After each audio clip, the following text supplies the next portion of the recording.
Okay, 10:45. Hi, everyone. Thanks for joining us today. I'm very excited to have once again Dr. Jim Willie, the editor of the Hat Trick newsletter. I recommend his website, golden-jackass.com. He's got a monthly newsletter which comes out, what is it, close to the end of the month, Jim? Yeah, I've begun working on it, and I hope to get it done earlier than say the 30th or 31st. It's kind of funny, but I posted the May report on May 32nd. You know, things happen, but I got the last two just in before the wire. There's so much going on, and I'm so pressured with a lot of other things that it's been the end of the month and not a whole lot to spare. But this month, I think is going to be much more successful getting it done, like, you know, the 29th or so. This is holiday time, and everybody is, a lot of people are gone. You know, I get clients who just don't respond. Like they made a consult order 8 or 10 days ago, and I'm trying to complete it. And I'm doing my job, doing my role, that they're not responding, but I'm sure they will be in about a week, and I'll get it done. But you know, this is vacation time, and what I'm learning is that people don't have a lot of money to have a good vacation. So this is a very difficult time for a lot of people. I don't know how you're doing with vacation time. You got the beach there at Hampton. Oh my gosh. Right down the corner. Yeah. I used to go there. Cape Cod and Hampton, one of the two. I didn't like North Shore or Boston. You know, there weren't really too many good beaches. They were more like rocky beaches, like what do you call it? Oh gosh, Newburyport. Newburyport is rocky. Winchester was rocky. Even Revere was rocky. Plymouth is rocky. Not too rocky. I used to go to Cape Cod and Hampton. Hampton was glorious, but cold water. I tell you, there are a couple of times I went underwater at the Hampton in August, and I got a brain freeze. It's cold water. It's north. You can't get around north. North is still north. Well, you know, here we are, and I don't know what you want to kick off with. It's your show. But I tell you, there's some really serious crapola and controversy and mayhem and confusion with respect to the FBI raid. And I've been trying to follow a little bit from the MSM News, and they're pretty much sticking with the standard line that there were legitimate, warranted raids, and they're looking for violations of, you know, document possession and clearance issues. I think they're all missing the real gist of it all. And, you know, I'm going to do my best, Holly, to depoliticize this, and it's not going to be easy. So is that a good place to start? Yeah, that's great. I'll say, yeah, there's so much going on here in the United States. I mean, inflation is just absolutely insane right now. Gas went down, what, maybe like 50 cents, and they're acting like it's some huge deal for Biden. And when I see the FBI reporting on and what we've seen with Merrick Garland going on TV and MSNBC and whatnot, talking about what happened with the FBI raid, they say they're concerned about Trump having nuclear codes. That's basically what I've heard. Yeah, well, that's what the public would give them agreement on for a legitimacy argument. I didn't word that very well, but that's something that the public would latch onto and think, well, okay, that's real. Well, people, you need to wake up. When a new president is inaugurated, all the codes change. And this is standard operating procedure. It's like, you know, a kindergarten concept. So that's really a bunch of baloney. I think they were looking for, the first argument that I heard was they were looking for documents of a clearance violation, that Trump had moved a lot of documents that he wanted to use in certain cases coming up. And just to keep them out of certain eyes, he took it to his Florida compound. But from all other information that we've been given in the last several months, not just 6 or 8 months, but the last 2 years almost, the military, the White Hats, the White Alliance, they've been holding on to the very sensitive documents that are involved. And, you know, to be honest, we don't even have a good grip of what those documents are. What we're told is the processes from which they come, like the Durham investigation, the FISA documents dating back to Hillary, some of the data that was maybe improperly put on Hillary Clinton's servers in Manhattan, and now they're trying to twist blame and put it on Trump. A lot of different political haggling. And you know, when I was young, we would have political haggling, and they would argue over the issues, like, you know, Vietnam War, or the legitimacy of expanding Social Security, environmental laws. What we're getting now with the political battles is more like, well, you're on that party and therefore you're evil. And that's really not American. We're not a one-party country. We're permitted to have alternative views. And we're getting a criminalization that I find very disturbing and upsetting, for simply being from the other party. I don't agree with you Democrats, and therefore you're calling me a traitor. That's very disturbing. Okay, if I don't agree with your policy, I'm still an American, and we used to say that we would fight to the death to preserve your right to disagree. And that seems to have gone out the window since 9/11. To me, 9/11 was a clarion call for fascism.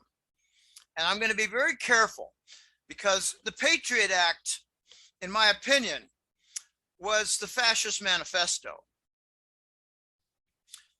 It pretty well delineated what fascism was internally to domestic politics. And at the same time, it institutionalized a lot of actions. Now, I have had at least 4 or 5 cases, and one just a couple months ago, where a client had jewelry or gold coins in a safety deposit box at a bank, and they were stolen. And the bank told my clients, a couple of them didn't ask, and a couple of them did ask what happened, who took my gold coins and some of my wife's heirloom jewelry. And the bank said the same thing. It was the CIA. They came in and invoked the Patriot Act. Okay, so it seemed to me that the Patriot Act created at least a wing out of Langley. I call the CIA Langley. A wing out of Langley for doing robberies, domestic robberies. Because I don't think you'll find anywhere in the Constitution illegality of holding gold coins. In fact, it is your right to order gold coins from the US Mint. So the Mint sells something that if you put in a bank box, Langley can steal or confiscate. That makes no sense. Okay, so I noticed that the Patriot Act was very, very difficult to swallow. The Patriot Act then created or opened the door and laid the foundation for creating Homeland Security. And I got some quick story to tell you about that from one of my sources who I no longer have contact with because he turned out to be a pretty scummy American. His name was Cato. I gave him the name of Cato in 2015 and 16. He was a really nice guy, had a lot of good information. But this is about the security apparatus and agency that became Homeland Security. Now, those people who are followers of baseball, when baseball expands, like when I was a kid, it was the New York Mets. I know they're an established team right now. And the Los Angeles Angels, the California Angels, they're an established team right now.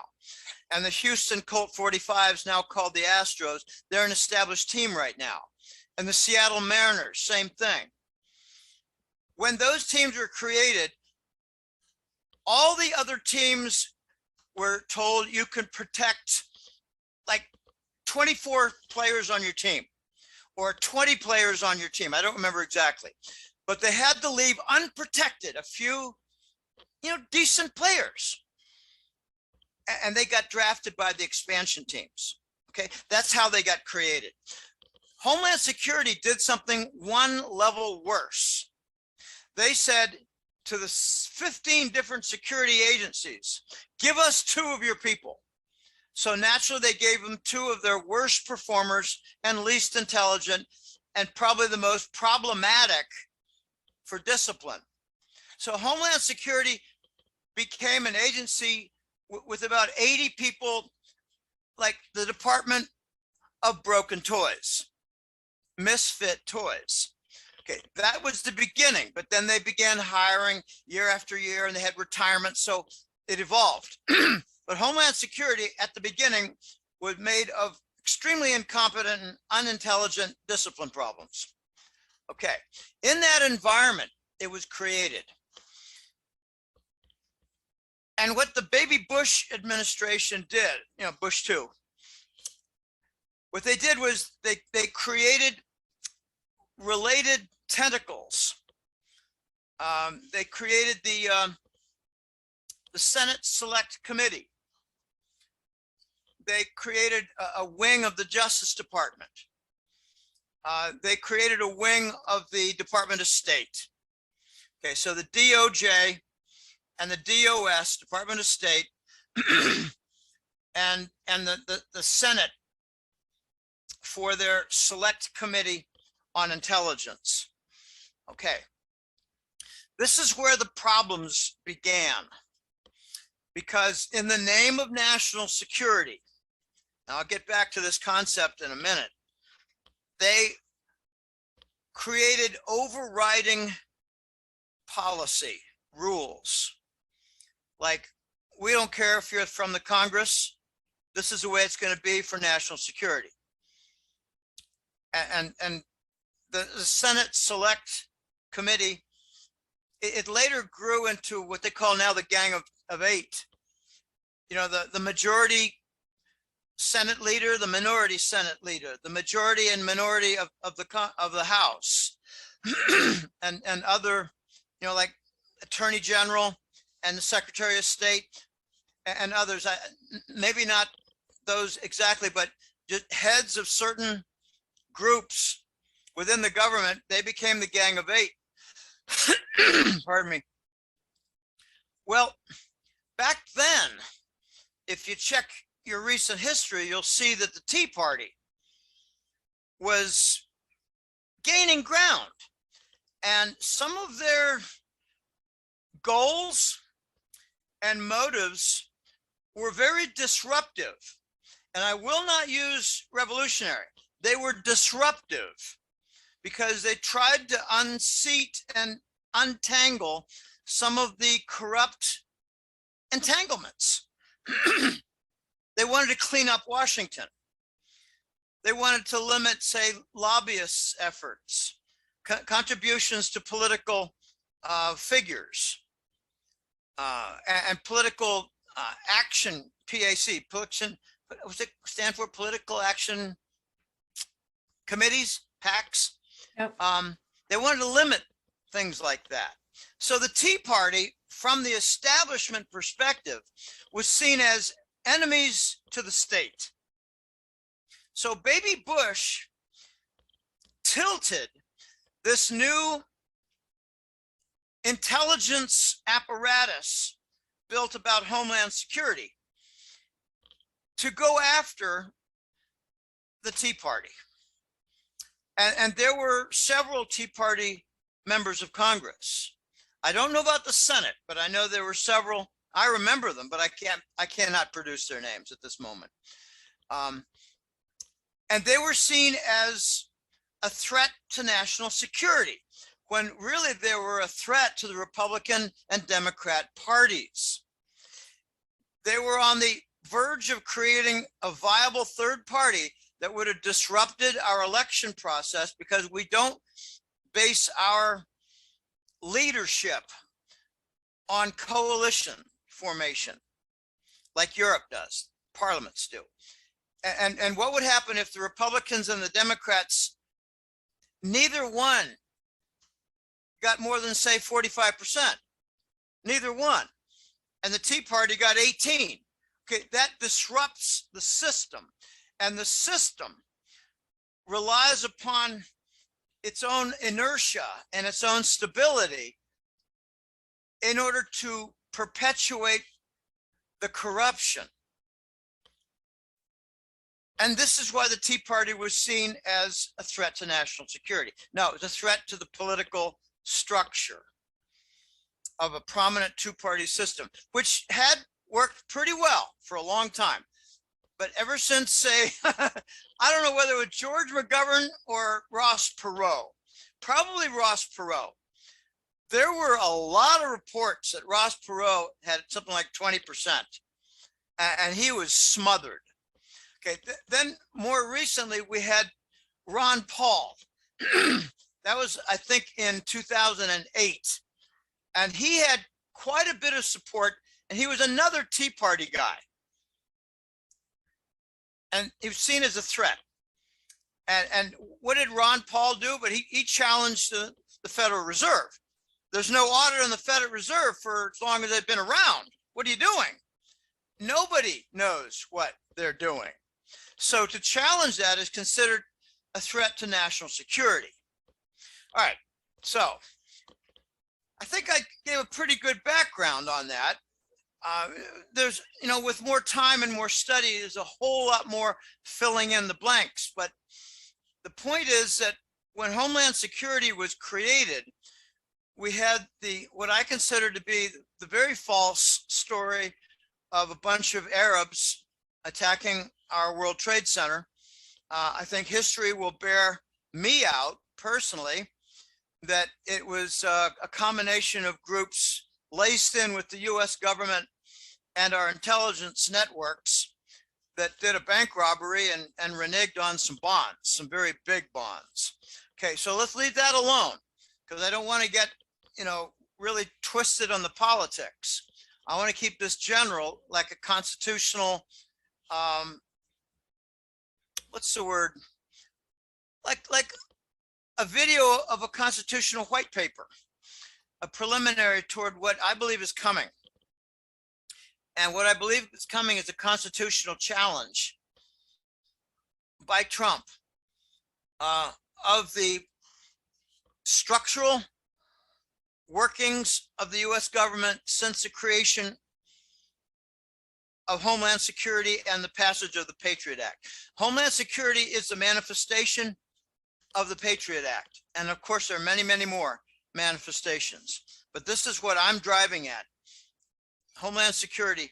By the way, Homeland Security was behind my second death threat. So I got no love at all for Homeland Security. I call it the Homeland Gestapo. But let's leave that alone, because I'm trying to stay apolitical.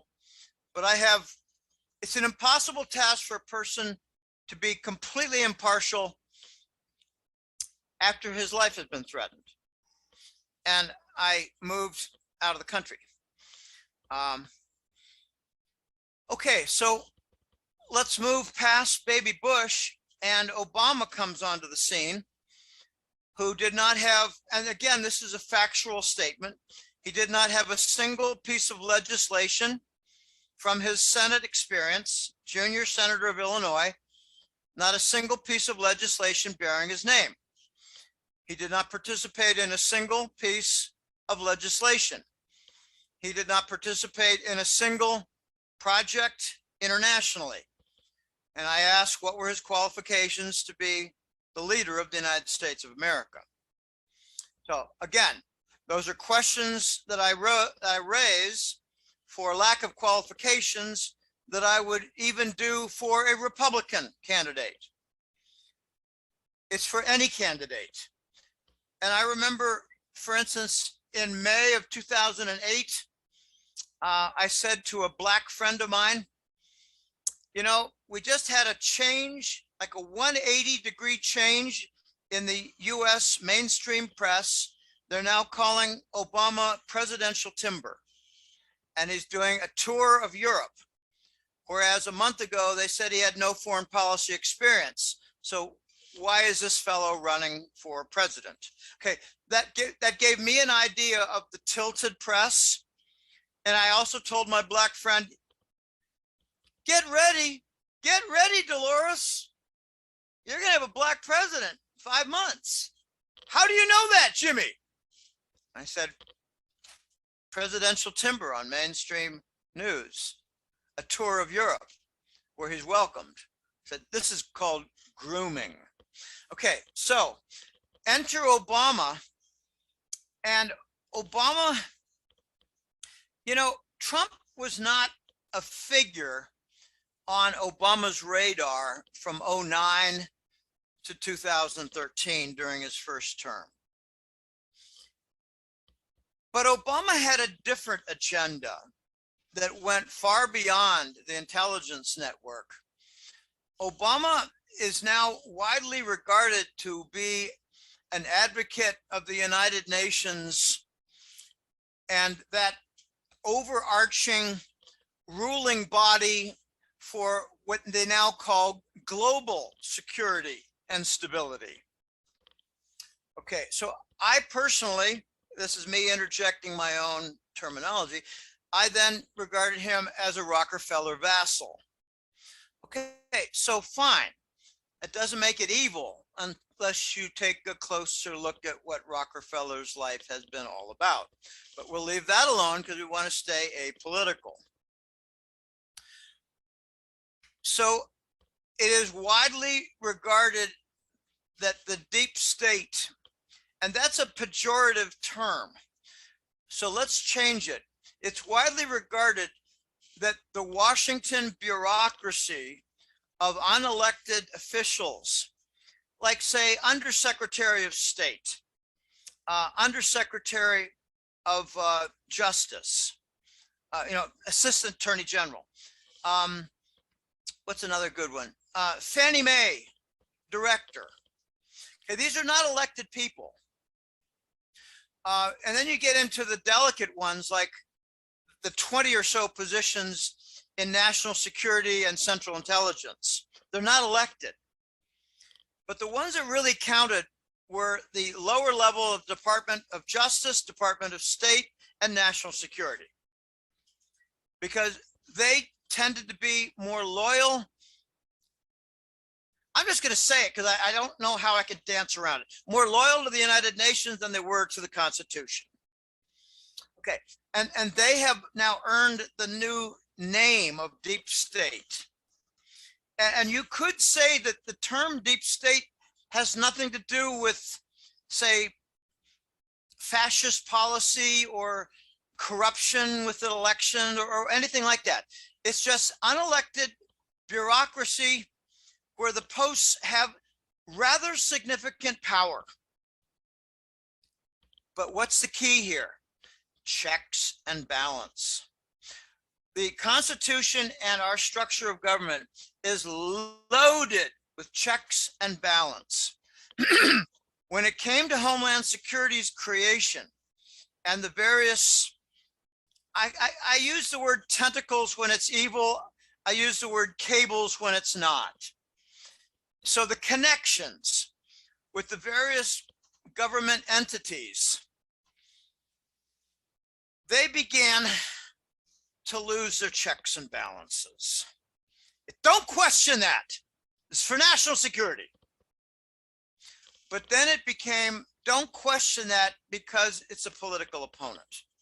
And then it's quiet, quiet. We'll call it national security, but it's really just being let's just say anti-libertarian. Ultra-liberal is sometimes called Marxist. And I think with good reason. So Marxist and ultra-liberal have libertarian very much as political opponents and not a real friendly type. It's like Hatfield and McCoy. They're at each other's throats. Okay. So Obama came in and in his first term set up the deep state of unelected loyalists to the United Nations, I believe. And in his second term started turning the entire apparatus against Trump without a lot of justification that he was, say, a traitor, or that he was involved in, say, seditious acts or acts toward insurrection. In other words, he was a political opponent and a good American citizen. Now, if you don't like a person's politics, it doesn't make him a bad citizen.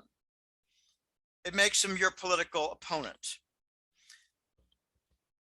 Obama really introduced the concept of political opponent as being an enemy of state.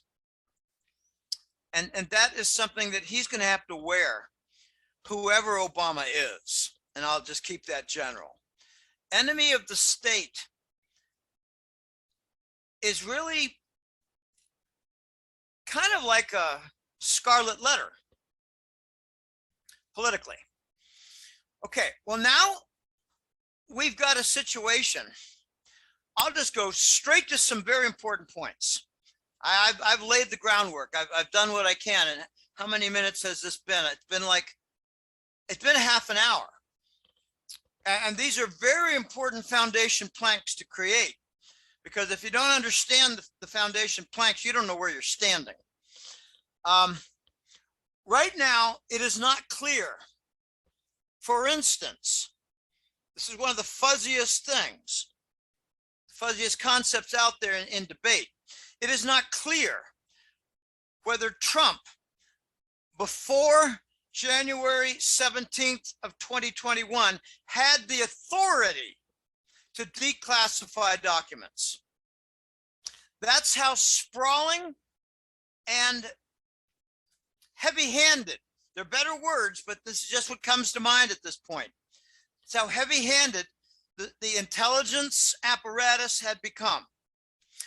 I believe, theoretically, after doing some studying all afternoon yesterday, I believe it is possible that in order to properly declassify certain set of documents that Trump had in mind, he had to submit them to the Senate Select Committee on Intelligence to make the final decision. Because, and this is really important, the president's executive powers had been usurped.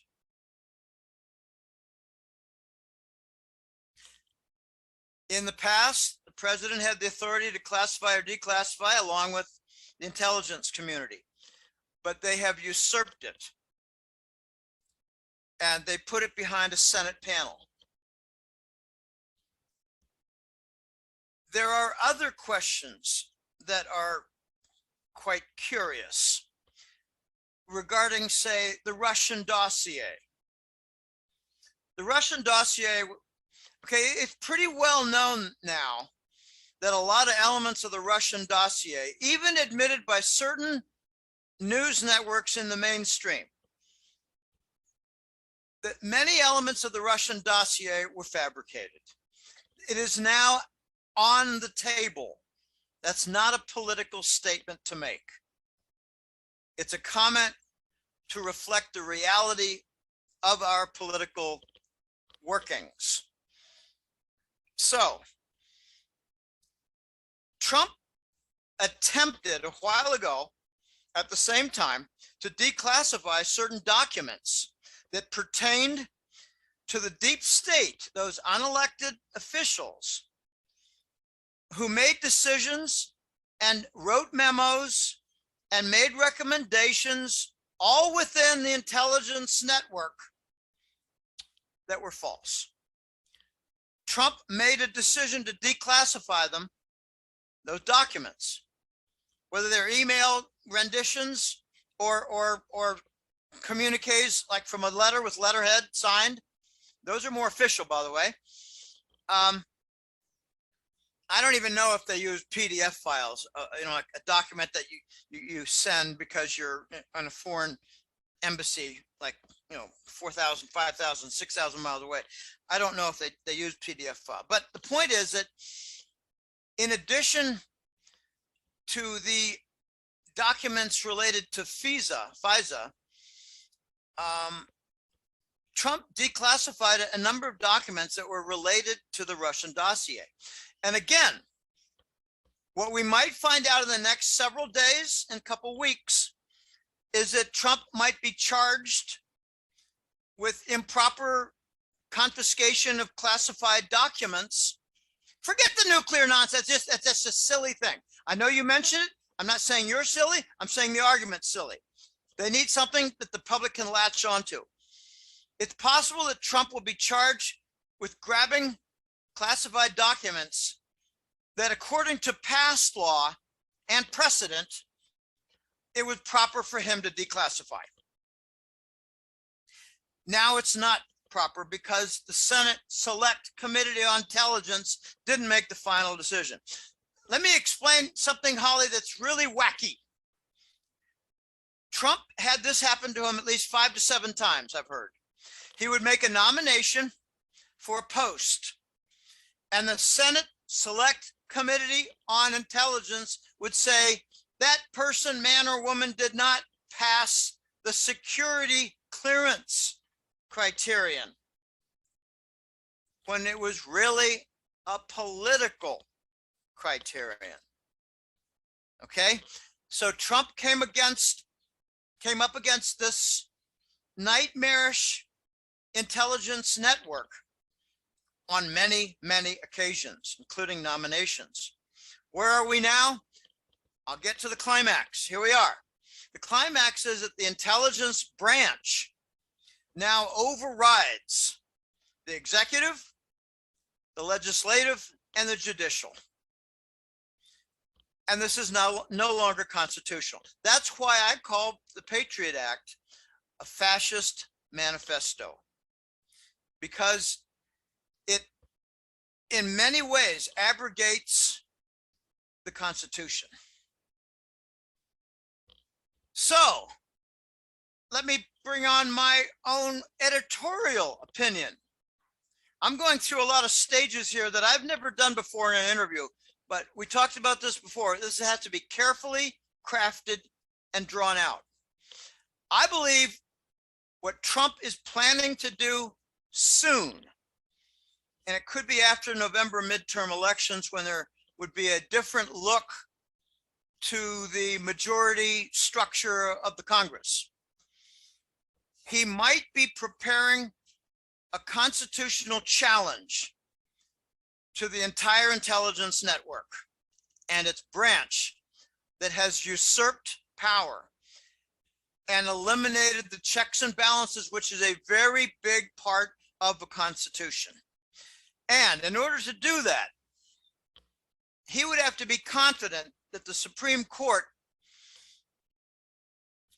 is of a more judicially mature mindset, more careful words. We are in dangerous territory because we're at the fork in the road of whether we preserve the republic or we move into pure fascism. And one of the remarkable things about fascism is that when it does occur, the people are fooled into agreeing with it by some means. And for me, it's the means of foreign attack, like in 9/11. I don't think it was foreign.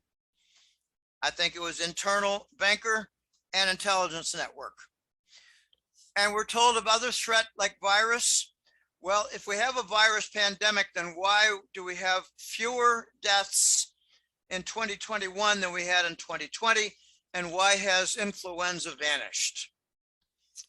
Okay, I don't want to get into that whole argument, but I don't think the threat of a virus pandemic is real. By the way, I don't have a single person in my entire extended family, which includes, past sweethearts and families. Not a single person took the vaccine. Not a single person got sick.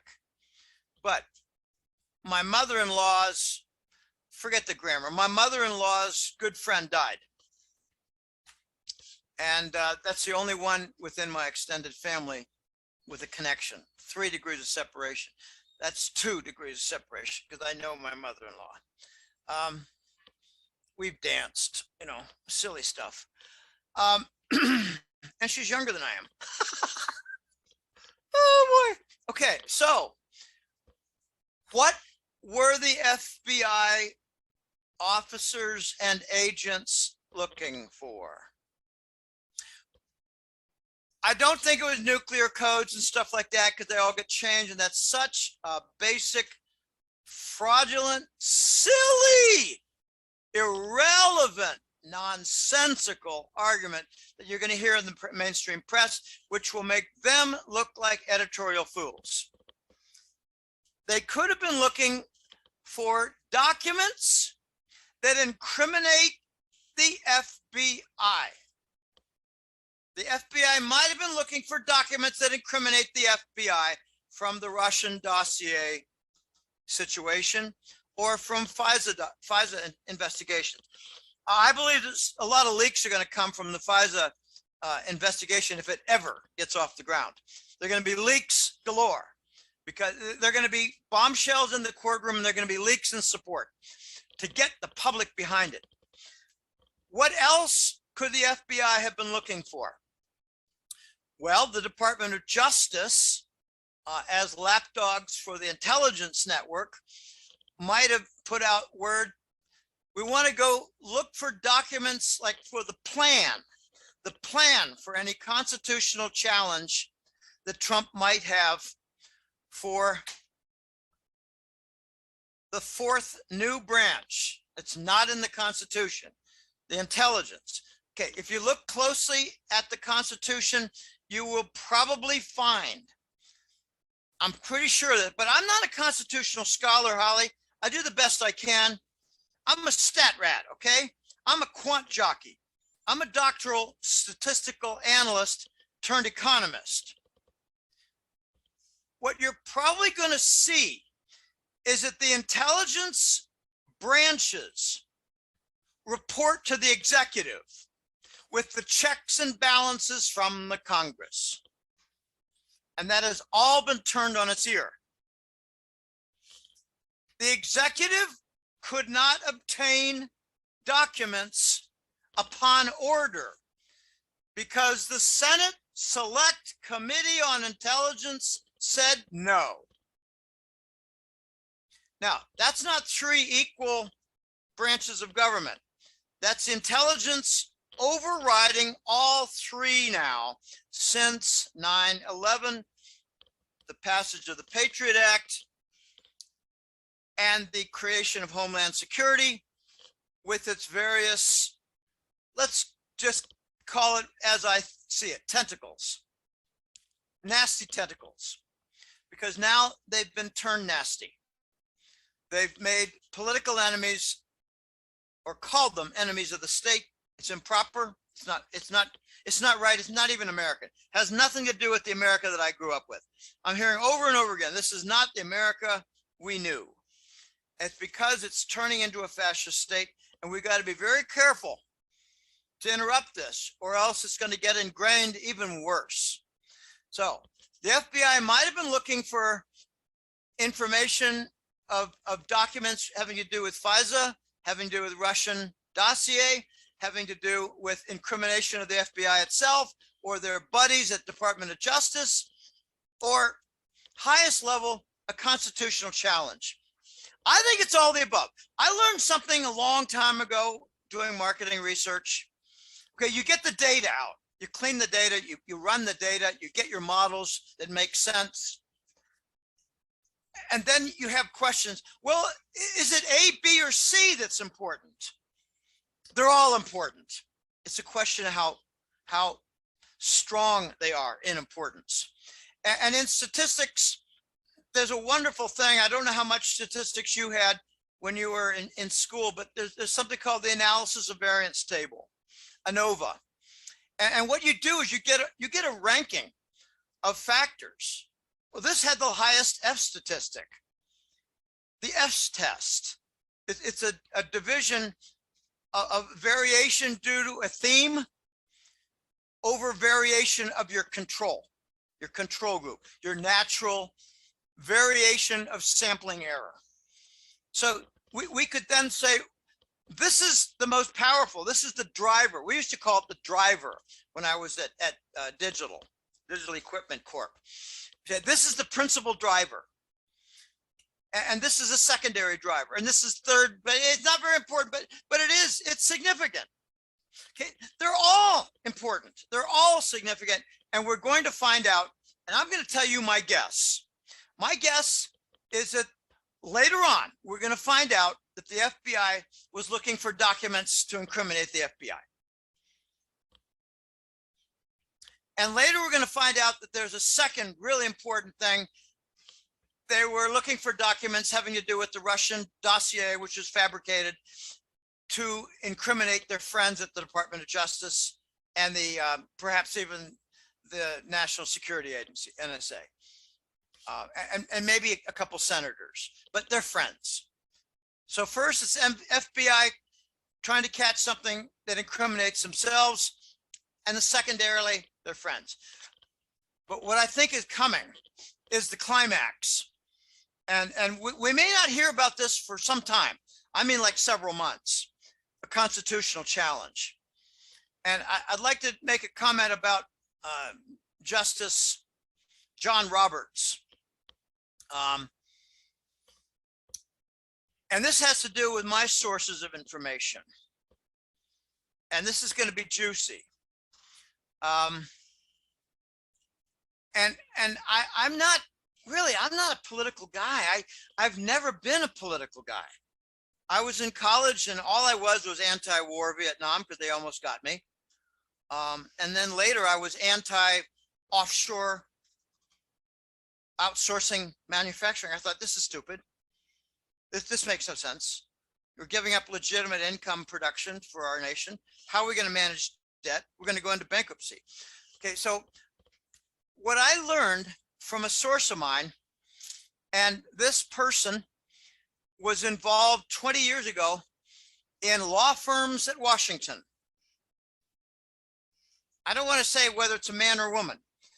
This person said, I had a lot of connections with senators, agency heads in our law firm because we had lobbyists, we had senators involved. And I said, Senate kickbacks? He said, well, we never know about that, but they're involved in projects. So maybe, who knows?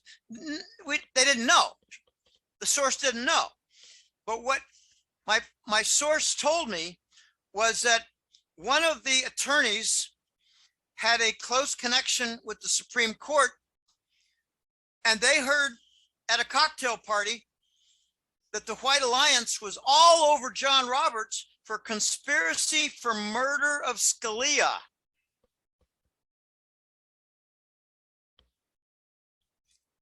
So when that sort of thing happens, what you can do is take Roberts out, show him the gallows or show him a bullet in the head, or you can convert them.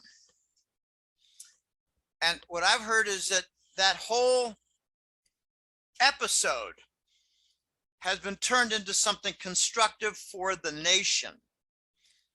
And I believe the Supreme Court has endured a certain level of reform. And that's why we saw Roe versus Wade. Okay, this was what, 3 months ago?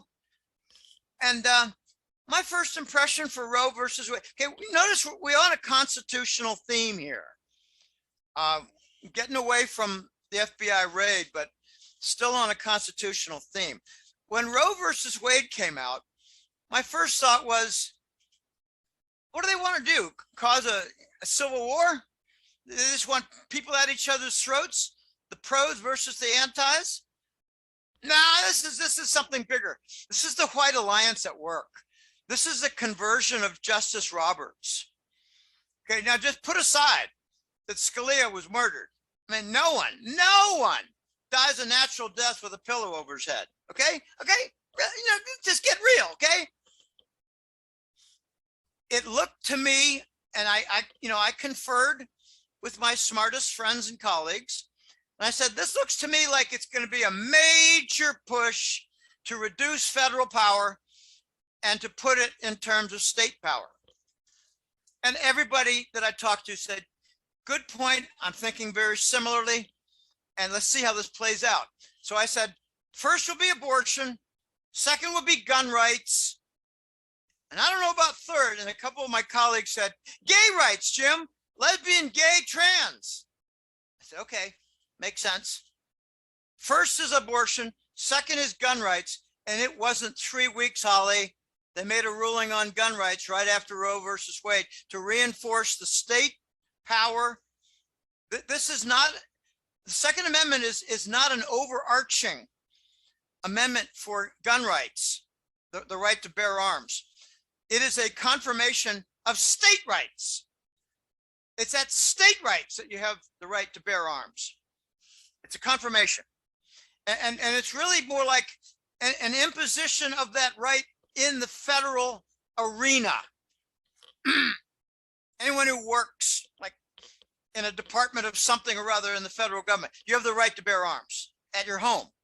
You're a federal employee, you have the right to bear arms because you might be under attack by your political enemies. Okay, so that we haven't seen the third shoe fall for lesbian, gay, trans, and I don't really care. In California, that shoe falls, from what I'm told, every single week. They have parades. It's just insane. California is an insane, aberrant state. I find it one of the most beautiful places I've ever been in my life. I've never been to Hawaii. And Mark Twain said, when he finally went to Hawaii, the most gorgeous place I've ever seen. But I've never been there. To me, it's California. To me, it's all of California, Northern California, Southern California. I just find the state to be breathtakingly beautiful. And I have crossed the Mojave Desert in a car where they warn you, next 85 miles, no service center. Make sure you have plenty of water. And we did, and we drove shirts off, everything off except shorts. And it was hot. It was 105 or something. And we did not drive too fast. We drove at about 55 to 60. Didn't want to overheat that car and die in the desert. California is crazy. They have every single week a lesbian, gay, trans. It's just crazy. Anyway, don't want to get lost on that theme. We're going to see more action out of the Supreme Court. Something's coming and something big. I heard rumors a couple months ago that they made a ruling that the November 2020 election was fraudulent, and they made an agreement to hold back on publication of that agreement for the right moment. And I went, whoa, whoa. I can't think of a better time than before November 2022, but maybe it's going to be after a red wave if that does occur. And there are many individual, let's just call them political races, whether they're, who cares what the post is? There have been a great number of red candidates that have prevailed. And I don't want to get into, Dominion and all that entire issue of tabulation. Just leave it alone. I'm trying to really walk carefully on a politically neutral line. I'm excited about what comes, but I think the desperation level, okay, I have not talked about desperation as a concept, but what I'm reading now is that some of the agents who did the Mar-a-Lago FBI raid are now under specific criminal investigations. And you could say, well, it's just a political witch hunt done by the libertarian and red hats. Whatever. We haven't gotten much information on that. But remember that the Biden show is being run by the ultra liberal left. And I believe, I've got my own information. I believe that a good deal of the Biden show policy and decisions are being made at the United Nations with a certain office run by Obama and his crew. One woman, I don't remember the names. It could be Rice. I just don't remember the name. Newland, Rice. I don't think I've got it right, but there's an ambassador for the United States at the UN. Do you know who that is? I can't, I think it's Rice. I'm not sure. I don't know. The ambassador of the UN is in control of foreign policy under Obama's office for the Biden show. And there's a certain secretary, I don't know whether it's an economic advisor or something within the Biden show. And that person is in charge of domestic policy from the United Nations. So what some Republicans are claiming now is that Obama is back as president with Biden as his object under the puppet strings. And that's a pretty serious accusation to make it. And that also is treason. So we're going to see a lot of fireworks in the next few months. I've done my dead level best to stay neutral. I think I did okay, Holly. We were talking about this before. When I wasn't flirting, we were talking about, actual policy for rules and regs for the show, because we don't want to get this thing banned. They tend to ban a lot of what I do because I'm very outspoken and I'm very direct. I've heard that my entire life, so that's nothing new to me. Oh boy, I tell you, I got a few other topics on my mind, and they mainly pertain to the dollar. But I don't know where you want to go from here. Well, I just wanted to say quickly, I think maybe you're either thinking of Susan Rice or Samantha Powers. Yes. Okay. Yes. Did you just look them up? Susan Rice is what? Ambassador UN? Yep. Okay, let me write that down. Susan Rice. Yep. Ambassador UN. Okay, and that's where Obama is reported to have an office. He's dealing with the UN 2030 plan. Okay, and Samantha who? Samantha Power. Yeah, she was in from 2013 to 2017. What role? Like she was ambassador to the UN as well. Okay. I'm not sure. It's someone with an economics type background is in charge of. Yeah, I think policy. It's Susan Rice is. But I did want to mention, we were talking about the Supreme Court. I think I've been thinking some big, obviously with Roe v. Wade and what we've seen with Second Amendment, there's some big cases coming up in front of the Supreme Court. There have been, and I think there will be even more. So I think your theory perhaps about, even challenging some of this like federalism that we've seen, I guess, for lack of a better term. When intelligence usurpation. Okay. Right. Usurpation. And I think we've seen a big attempt to shake up the Supreme Court. So obviously Justice Breyer, who was pretty liberal, was pushed out by the Democrats because he didn't want to stack the courts. And then what happened to Supreme Court Justice Clarence Thomas and his wife, even. I mean, they're viciously attacking her as well. You know, there are rumors. I don't have the answer to this, but there are rumors that Thomas was killed by the thallium poisoning at a restaurant, and that he'd been replaced. And I'm getting more and more pushback on that. That he's okay. He had a brush with death, but he's okay. And you were telling me earlier that the decisions that Thomas has been rendering recently are more in the conservative line, and that encourages or supports the point that he was not murdered, because whoever would replace him would be voting ultra liberal on up and down the line without any exception whatsoever. Okay, let me point out something that's quite intriguing regarding replacement of public figures. And this was pointed out to me by someone who studied the replacement of Vladimir Putin in roughly 2005 or 7. The original Putin wife came forward and said, "That is not my husband." And the new Putin wife came forward and said, "Why don't we just stop talking about all this?"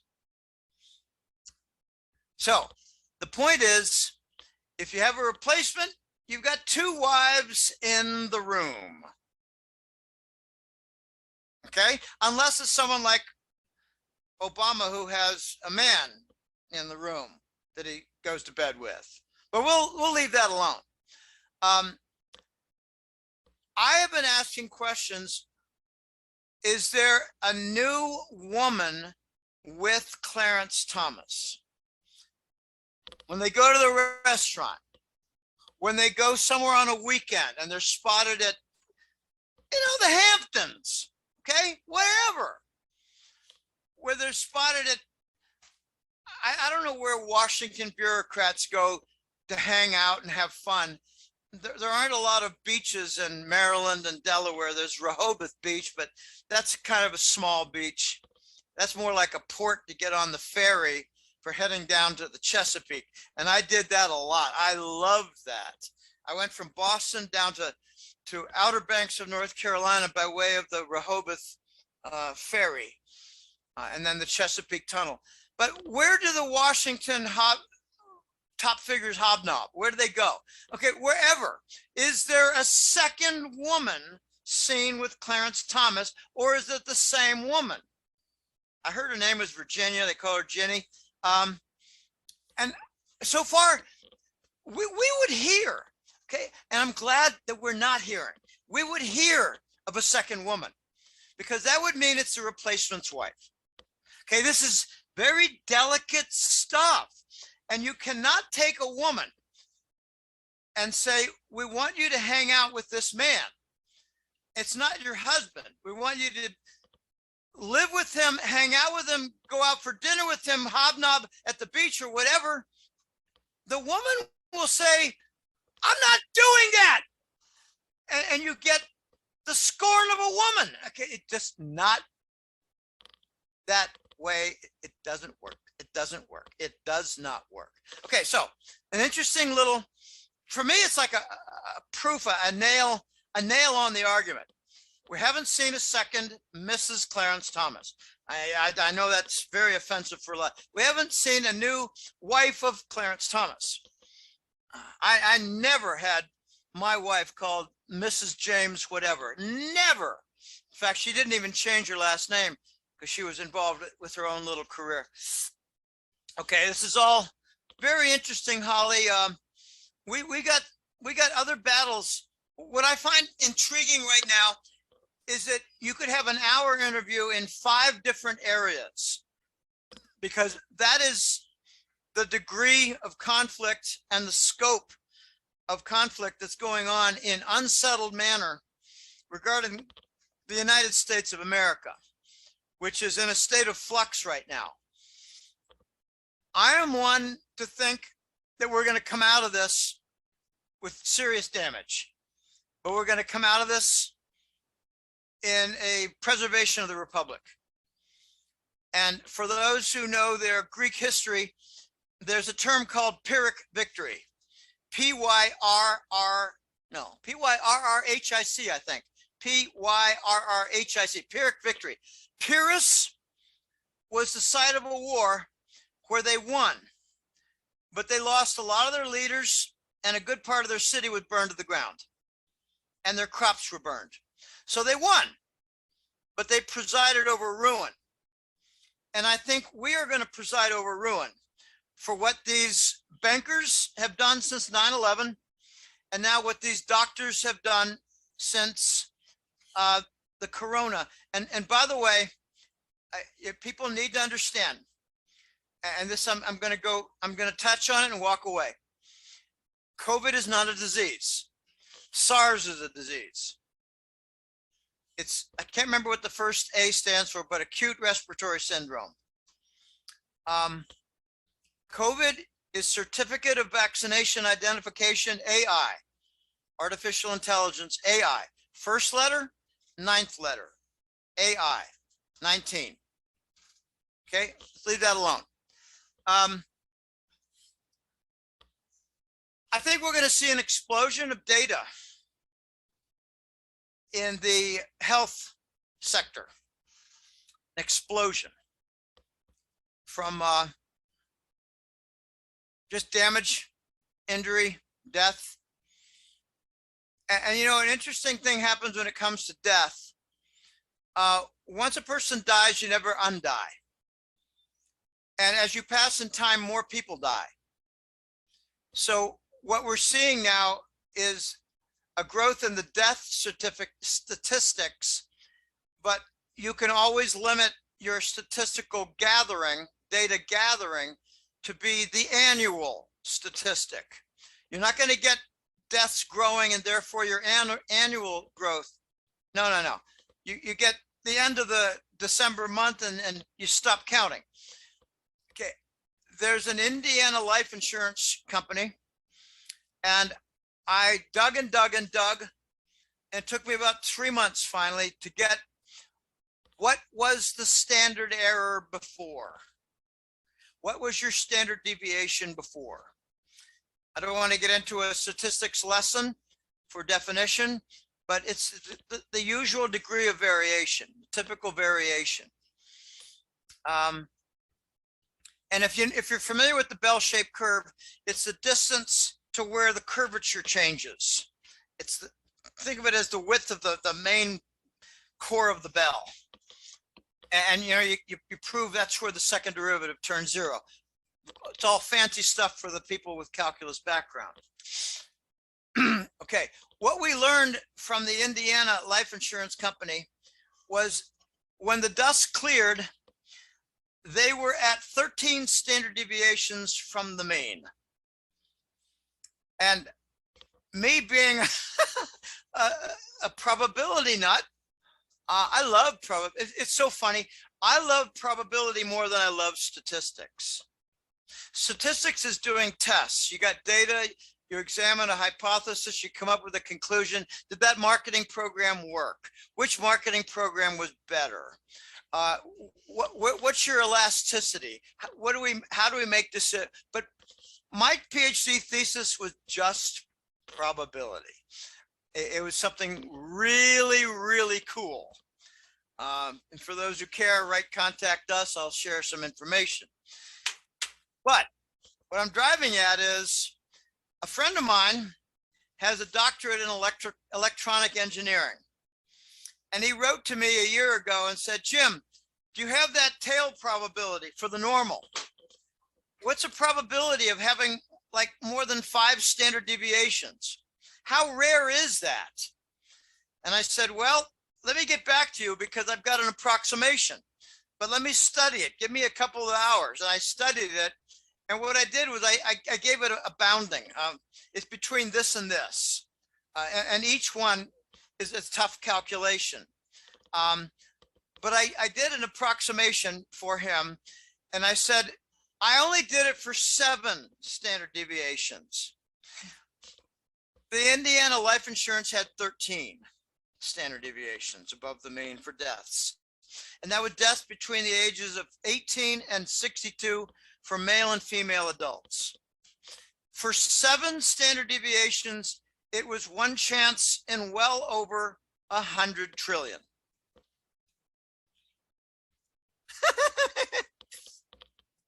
So what I did was said, well, let's just make it number of days. How many years would that be? If that's how many days, well, it's like, you know, a few trillion, 1 in a few trillion years. Because we wanted to say, would this ever be seen on the planet? Well, how old is the planet? I don't know, you know, several tens of billions of years. I don't know. So what I said was, let's just stick with the event. It's 1 in well over 100 trillion. And that's 7 standard deviations. Okay, so here's how a statistician would formulate this. Well, let's start with the hypothesis that we have a typical number of deaths and that the life insurance companies are dealing with their issues. And what's the probability that we would see something like this? Is it less than 1%? Kind of. 1 in 100 trillion is less than 1%. So you blow away your hypothesis that we're in a typical death environment. Now you move forward. Let's get into business implications. Well, the life insurance companies, this is really kind of funny now. Not for the families involved, don't get me wrong. I'm speaking as a cold scientist.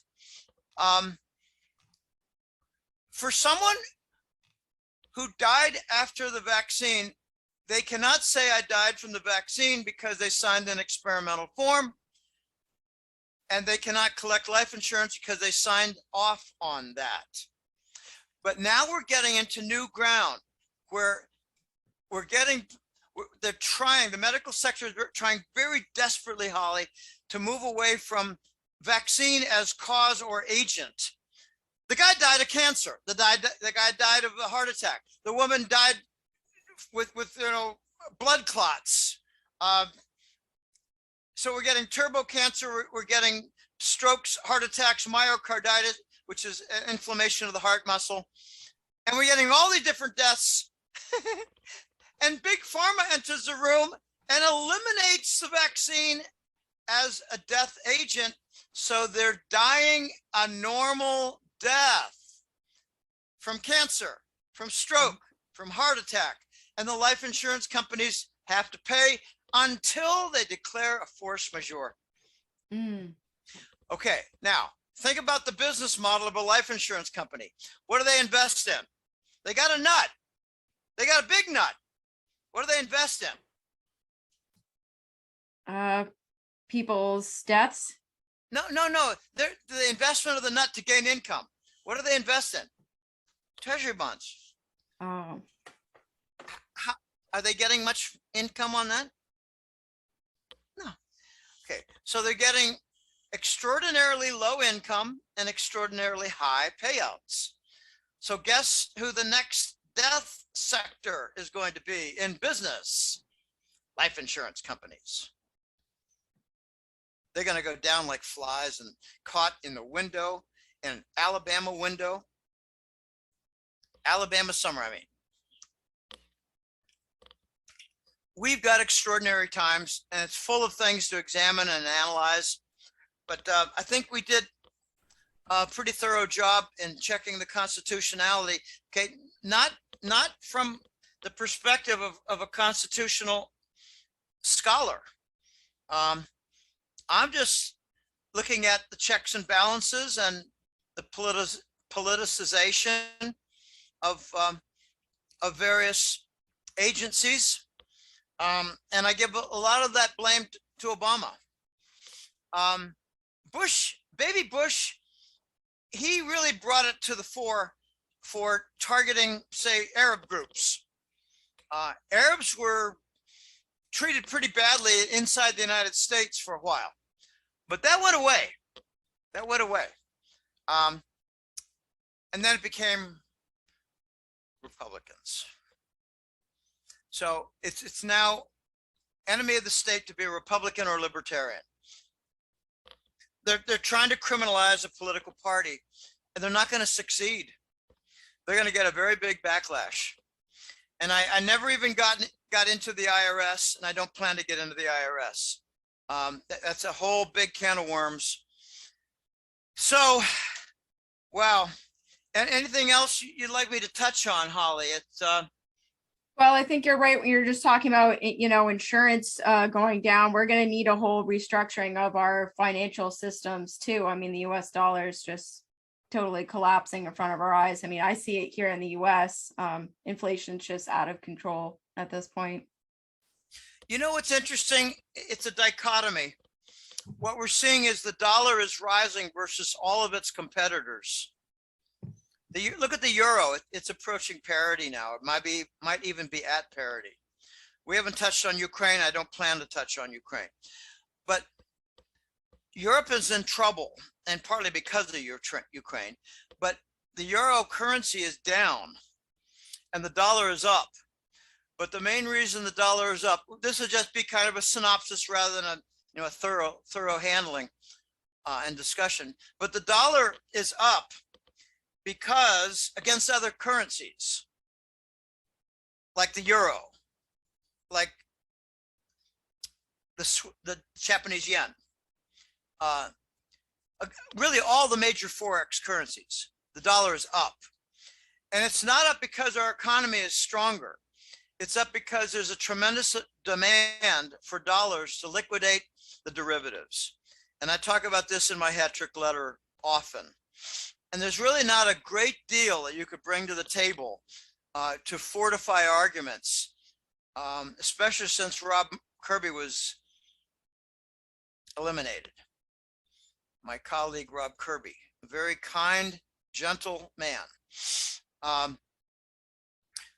There's the petrodollar derivative, and there's the interest rate swap derivative. And when you have higher interest rates, the leverage works against the holders of the interest rate swap derivative. And when the crude oil price goes down, it works against the holders of the petrodollar derivative. But now we got the dollar, we have the crude oil price going up. And I think it's to help liquidate, because I believe the Rockefellers are in charge of the liquidation of the petrodollar derivatives. They manage the oil world. But we've got an interesting situation now where interest rates are going up, and they should not raise interest rates to combat inflation, because this is a supply chain restriction problem. They're going to restrict it even more. We should be stimulating primarily the supply sector, not expanding business generally. Expand the supply sector. Plywood, plastic pipe, food, hardware. All supply systems should be stimulated, but they're going to be restricted just like everything else, because they're using a broad brush. It's more like a broad club to bludgeon the economy, where they should be stimulating the supply sector. Okay, my point is that the interest rate swap derivative is under pressure. And remember, crude oil was a negative price 3 years ago. It was hilarious. Don't want to get into the dynamics of why, but it went way, way, way down. And notice that one thing the Biden show did was to restrict the shale and fracking sector of Texas and the Dakotas to reduce our supply. They wanted higher prices. They don't give a damn about what you pay for gasoline. They're liquidating the petrodollar derivatives. There's a lot to be said about that. I include that in the July and the upcoming August hat trick letter. But in order to liquidate, Holly, they need demand for dollars. And the demand for dollars is pushing the dollar up versus its competitors. And I had a graph of the you know, the very secondary Chile peso from Chile, it's down 40% in 3 months. Okay, they're going to, this is a very interesting, I don't want to go on and on. Very interesting angle, but these countries that are suffering from currency decline are partly suffering because they can't print money to fix their problem like we can. They're going to join the BRICS. This is going to be a pushing out our door and into the BRICS door. Okay, at the same time, there's a dichotomy I mentioned before. I didn't get to the second side. The dollar is rising versus all the competitive currencies because they're based in paper. The Russian ruble is quietly rising. And there's a lot of reasons for it. I discussed it in the hat trick letter. But a lot of payment systems are now being required in Russian rubles. But it's more than that. They own a lot of gold. They have a much more stable financial system than we ever did since 71. Okay, here's the dichotomy. The dollar's purchase power is falling badly, and we see it as rising prices for food, for lumber, for plastic pipe, for fertilizer, for everything. So the dollar is falling in purchase power. You could say the dollar is losing value in terms of purchase power. And that's a very important point because it contrasts heavily with the rising dollar. Try to tell a family that has to make a decision on whether to pay the utility bill or pay a school bill or pay a repair that the insurance company wouldn't pay for a falling tree on their home versus food. Okay, the dollar is strong, and that household would say, huh, not in my house. Okay, so you've got a dichotomy there, and it's this is a death signal for the dollar. We're going to see a rise of whatever the BRICS nations require. And let me just leave you with something that's hilarious. I'm going to have to close this. Here's something hilarious. The Russians just sold a batch of oil to India for their refineries. And they have on the billing statement, the billing manifest, the dollar cost as an accounting unit. And they want UAE dirham for payment. And that's linked 1-to-1 with the dollar. The BRICS are temporarily going to use a dollar system of accounting and get paid in dirham from the United Arab Emirates. This is fascinating and without precedent. So, will the United States declare the UAE a terrorist nation? I don't know. I think they're thinking about it. They're pondering. But what Russia doesn't want, this is the other side to it. Russia does not want all payments to be in ruble, because then the value of the ruble will go up so much that it'll undermine their entire economy. It will inhibit exports. They're a big food exporter. They're a big industrial metal and strategic metal exporter. They're a uranium exporter. They're a rocket exporter to the United States, by the way. So the Russians don't want the ruble to go up too much. So they found a way. Use the dollar for accounting and the UAE dirham for the payments. This is hilarious. I tell you, when I first read that, I burst out in laughter. I didn't go, wow. Oh my God, that's hilarious. Unbelievable. Okay, we're seeing history being made, Holly, and it's fascinating. It's scary. I'd be a liar if I said that I didn't have trepidations about certain things right now. But it's not about my kids and my loved ones being forced vaccinated. No, that's not it. That's for you unfortunate people stuck in the United States.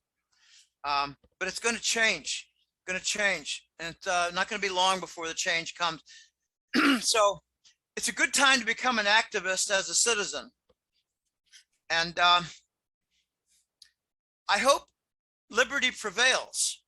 They're going to try to convince the people that liberty is bad and liberty causes problems. And they're going to have a hard time selling that. The United States, more than most nations, really has a love affair for bearing arms. There's only one nation that has a bigger love affair, and that is Switzerland. They have a lot of weapons and they have a very low crime rate. Funny how that works. And what are the US leaders trying to do? Trying to disarm the Americans. Why? Because they don't like low violence. Yeah. Okay. I've done my best to stay out of dangerous ground, Holly, and you know, it's impossible to completely keep the foot out of a dangerous plot of land during a discussion, especially nowadays. But well, you get into it in your hat trick letter, that's for sure.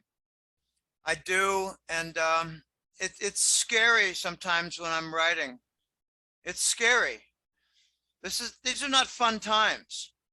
I mean, we've got threat for banks closing down. And by the way, 4 big banks are in bankruptcy now. I had a former FDIC liquidator agent who did a consult call with me. And he told me from Maryland in his home, you got that right about Bank of America being bankrupt.